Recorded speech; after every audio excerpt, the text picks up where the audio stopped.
Fernando, ¿con quién estamos? Claro, estamos con el doctor Mauricio Alarcón, analista político. Bueno, hay intentos, hay serias denuncias de intentos de desestabilización de la democracia en el Ecuador. Doctor Alarcón, buenos días, gracias por acompañarnos esta mañana. Buen día para ustedes y para nuestra audiencia, siempre un gusto estar a través de la señal. Doctor Alarcón, ¿cuáles son esas amenazas de desestabilización que hay en el país que han denunciado muchos políticos, lo denuncia inclusive la presidenta de la Asamblea? ¿Son reales, son factibles o qué podríamos esperar en el futuro inmediato de estos rumores o certezas? Para remitirnos a lo que se ha denunciado, debemos partir de lo que sucedió en marzo de 2018, cuando la Asamblea destituyó al entonces presidente José Serrano de su cargo, a propósito de, recordarán ustedes, los audios de compadres lindos y la cosa relacionada con el entonces también contralor Carlos Polit. Cuando esto se produce, la ley orgánica de la función legislativa no establecía forma alguna de remover autoridades. Y es a partir de una propuesta del entonces asambleísta socialcristiano Henry Cucalón que la Asamblea Nacional decide que como las cosas en derecho se hacen y se deshacen de la misma manera, si una resolución designa autoridades, una resolución puede removerlos. Entonces la Asamblea terminó, en este caso, con más de 100 votos a favor, removiendo a José Serrano de la presidencia. Para que esto no vuelva a suceder, para que no se tenga que nuevamente estar a merced de interpretaciones de los legisladores, se reformó la ley orgánica de la función legislativa a finales del año 2020.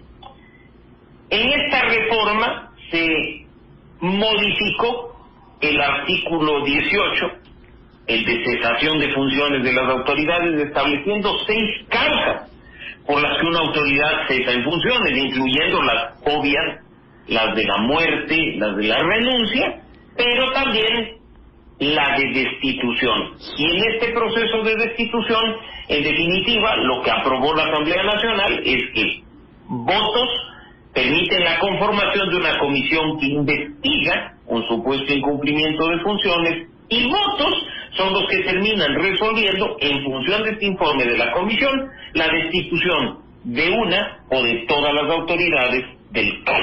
Así es que estamos frente a esa realidad, al hecho de que algunos sectores políticos han dicho que pues van a activar o pretenden activar en los próximos días o incluso horas este artículo 18 de la ley orgánica de la función legislativa.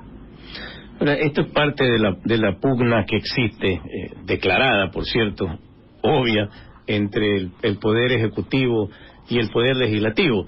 Mientras existan las causales, y si luego de existir las causales existen los votos, bueno, es parte del juego democrático.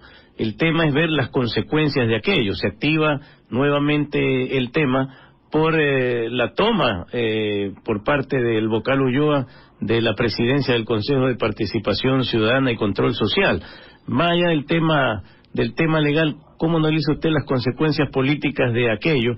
Y si cree que pudiéramos estar en vísperas de un carnavalazo, como nos gusta a los ecuatorianos, pero a nivel del legislativo. Es posible que esto ocurra ni siquiera durante el feriado de carnaval, sino hoy, en una sesión que está convocada para las 2 de la tarde. Una sesión que además está bastante cargada. Hay 6 proyectos de ley que serán conocidos por el Pleno en cuanto a informes de primer debate de parte de las comisiones, pero que a propuesta de algún asambleísta, respaldado por otros, podría modificar el orden del día y abrir, en este caso, tan pronto como termine el himno nacional, la discusión para conformar esta comisión que investigue. Es cierto que en democracia mandan los votos, que en democracia rige la regla de la mayoría, lo acabamos de ver en el Consejo de Participación Ciudadana, podríamos verlo en función de las nuevas mayorías de la Asamblea Nacional, pero lo cierto es que los procesos de remoción de autoridades, más allá de obviamente necesitar votos, tienen que ser vistos como excepcionales y tener un fundamento legítimo, más incluso que legal, porque ya vemos que la ley permite que se actúe de determinada manera. Así es que esa legitimidad en la actuación, en buena parte, tiene que verse por parte de los ciudadanos para que no se interprete lo que puede pasar o lo que ha pasado en otras instituciones simplemente como parte de la voracidad política de algunos actores que se resisten a perder poder o que quieren adquirirlo a cualquier costo. Doctor, al final todo esto se puede entender constantemente desde el marco de la desestabilización, en las palabras que usan demasiado, pero ¿es adecuado de verdad usar la palabra desestabilización? ¿No es un sentido que ha sido abusado para deslegitimar al otro? Usado y abusado, sin duda alguna. Lo cierto es que hay que decir las cosas por su nombre, y este país, en este momento, vive una crisis de institucionalidad. Tiene a muchas de sus instituciones con encargos perpetuos, sin personas titulares a su cargo. Tiene juicios políticos activos al interior de la Asamblea Nacional que pueden terminar con la censura y destitución de dichas autoridades, y tiene pugna de poderes que afecta a la gobernabilidad, no solo para, como hemos visto, la aprobación de leyes o la discusión de las mismas simplemente, sino también para los procesos de designación de autoridades que están a cargo de una institución, o juicios políticos, cambios de orden que están a cargo de otra institución, la que es de representación por excelencia. Desestabilización, que sea la ciudadanía la que saque sus propias conclusiones en función de lo que está sucediendo. Lo cierto es que sí estamos frente a una crisis de institucionalidad donde seguimos dependiendo de personas que no respetan las normas, que no se ciñen al Estado de Derecho y que simplemente creen que sus decisiones, salidas de la interpretación de un artículo o basadas en una norma en específico, pueden simplemente habilitar cualquier posibilidad.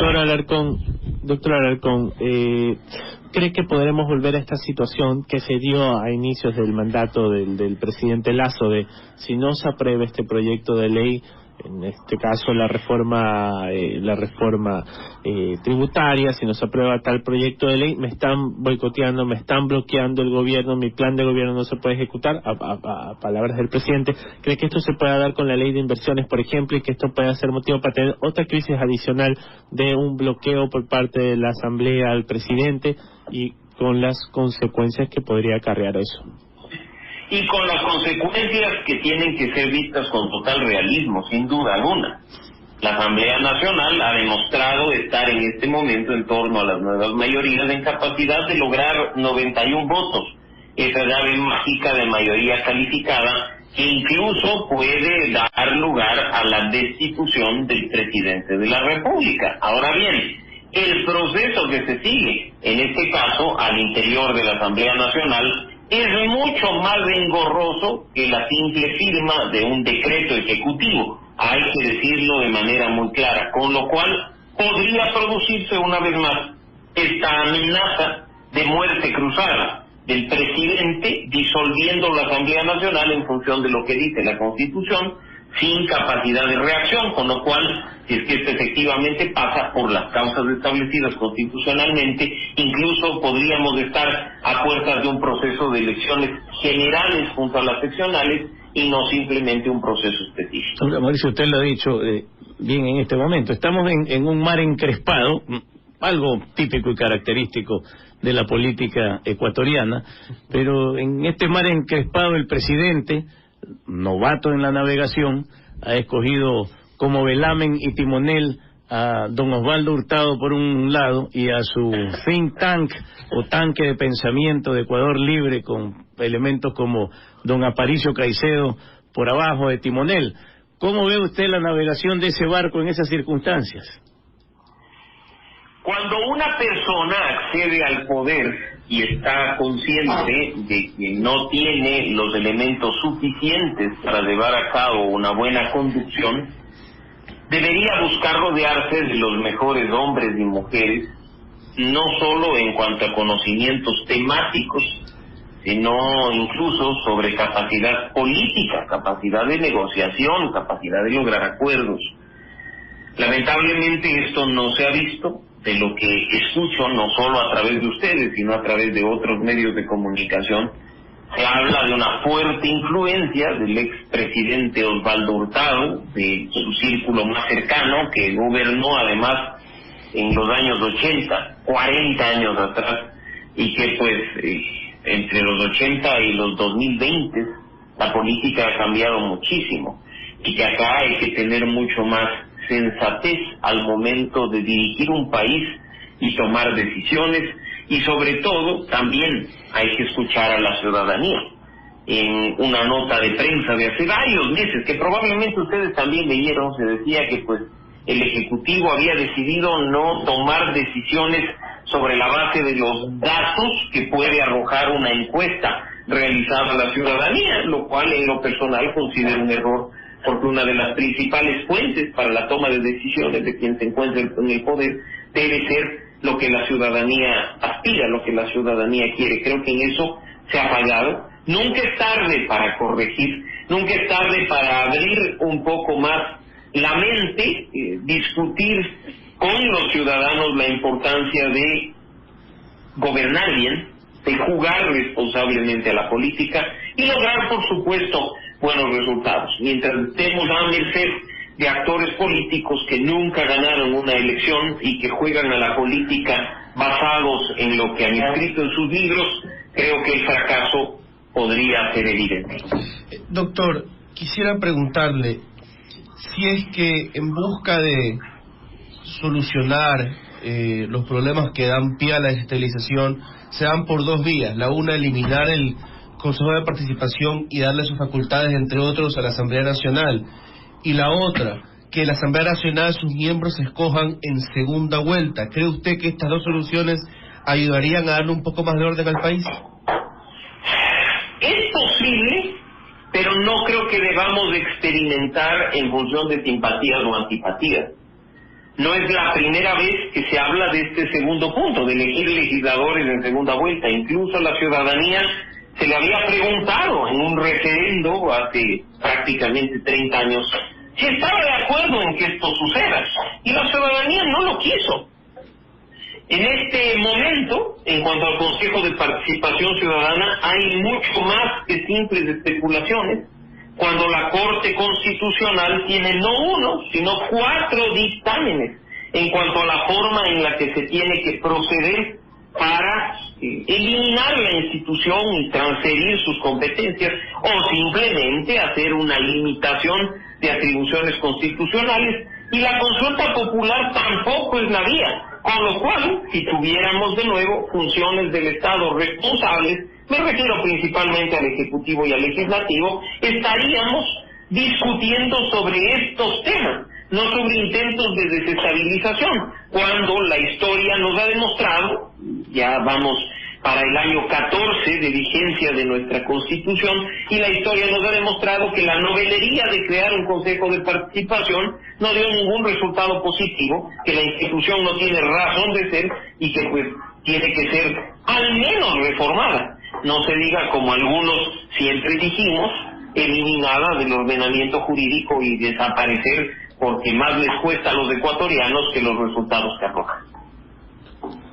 Muchas gracias por acompañarnos, doctor Alarcón, esta mañana. Siempre un gusto, a la orden, y pues atentos a lo que pueda suceder en la sesión de las 2 de la tarde de la Asamblea Nacional, donde podría, como les he dicho, producirse un cambio en el orden del día para dar paso a esta comisión que investigue a la presidenta de la Asamblea y a los otros miembros del caso. Una última consulta antes de irnos a aquello, mi querido doctor. ¿Usted cree que aquí también hay algún ajuste de cuentas? Porque en la reforma tributaria tendríamos que ser muy inocentes para pensar que se equivocaron los de UNE, pues, ¿no? Y que no sabían si era informe mayoría y después venía el de minoría, bla, bla, bla, bla. Pero se terminó aprobando aquella ley que realmente casi era una no nata. pero finalmente terminó y se convirtió en ley de la República, pero aparentemente no se cumplieron los acuerdos que se discutieron en su momento y que seguramente ocasionaron aquella, entre comillas, confusión. Ahora también el cambio de la mayoría en el Consejo de Participación Ciudadana. ¿Cómo ve usted si allí hay exactamente un ajuste de cuentas? Es probable que lo haya, es probable que lo que está sucediendo sea en respuesta a esta acción de incumplimiento de los acuerdos legislativos y de los acuerdos de gobernabilidad, y pues las consecuencias lamentablemente las vamos a pagar todos los ecuatorianos. La política es acuerdo, la política es negociación, por supuesto, transparente y poniendo al país por delante, pero acá estamos quizá frente a cuestiones ya personales o incluso personalistas que ningún bien le hace al país. Esperemos, como digo, que la cuestión se reenrumbe y que por el bien de todos se tomen las mejores decisiones para, en estos más de 3 años que aún le restan tanto al presidente como a la Asamblea Nacional, ver algo positivo en beneficio de todos. Ojalá así sea. Vamos a estar atentos a ver si adelantan el carnavalazo para este jueves, y en todo caso le deseamos a usted, doctor Alarcón, un fin de semana muy reparador y un carnaval en familia y en tranquilidad. Muchísimas gracias.